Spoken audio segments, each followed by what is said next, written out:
Advisor Syed Rizwana Hassan has said Bangladesh will soon take steps to hold negotiations with India on the sharing of water of transboundary rivers. The negotiations will be held after considering public opinion, and the outcomes of the talks will be shared with the people, Rizwana said while speaking at a seminar in the capital on Wednesday to mark World Rivers Day. এখন পানি ভাগাভাগির বিষয়টা হয়তো অনেক জটিল, দুই দেশের স্বার্থকে খুব সূক্ষ্মভাবে ব্যালেন্স করতে হয়, কিন্তু কতগুলো বিষয় আছে সেগুলো কিন্তু এত জটিল না। যেমন বন্যার পানি কখন বাংলাদেশে প্রবেশ করবে, কি মাত্রায় প্রবেশ করবে, বৃষ্টিপাতের মাত্রা কি, বাংলাদেশে কতটুকুন প্লাবিত হওয়ার সম্ভাবনা আছে, এগুলো তথ্য নিতান্ত মানবিক কারণেই শেয়ার করা উচিত এবং সম্ভব।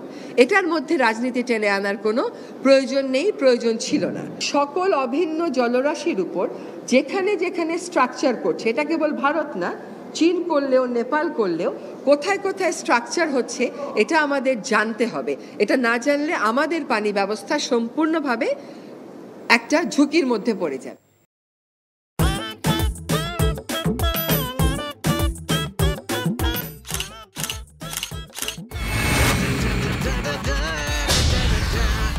Thank you so much. শুধু থ্যাঙ্কসই দিবেন আর কিছু দিবেন না? যদি দেওয়ার মতো হয় সো যে কোনো কিছু। খুব খুশি লাগলো আপনার সাথে ডিল করে। Deal done. হ্যাঁ 50 লাখ।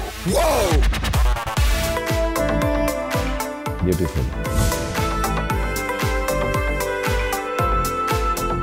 আমি চাচ্ছি এই থার্ড ডেতে তোমাদের এনগেজমেন্টটা করে ফেলো। এখানে তো রতন নামে কোনো কিডনি ডাক্তার নাই তো। আপনি চিটার বাটপারে পাল্লায় পড়ছেন।